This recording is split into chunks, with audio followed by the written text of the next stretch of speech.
Assalamualaikum warahmatullahi wabarakatuh. Hai teman-teman, saya Indrawati Tahir dari Pendidikan Fisika. Di sini saya akan menyampaikan video voice korupsi.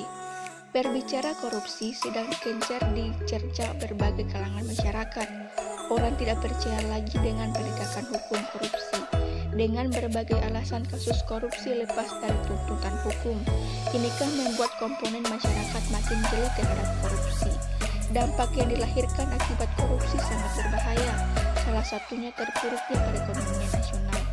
Upaya pemberantasan korupsi semata-mata hanya lewat tuntutan korupsi, padahal yang perlu saat sekarang ini kesadaran setiap orang untuk taat pada perundang-undang korupsi.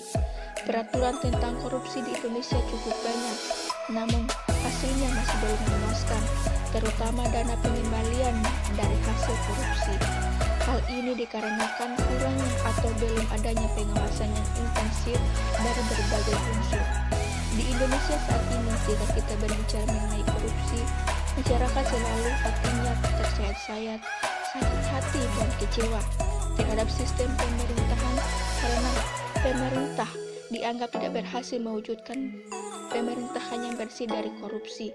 Berbicara mengenai korupsi yang dilakukan dari unsur pemerintah pusat sampai pemerintah daerah, kerendang korupsi selalu mencuat.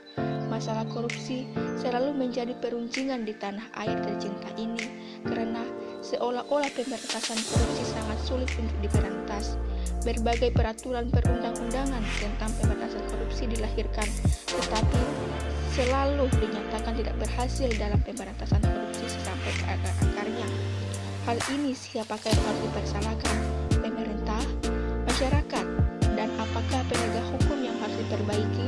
Polisi, jaksa, hakim, dan advokat sebagai penegak hukum yang harus bekerja sama dalam membasmi korupsi di Indonesia, ataukah semua elemen masyarakat?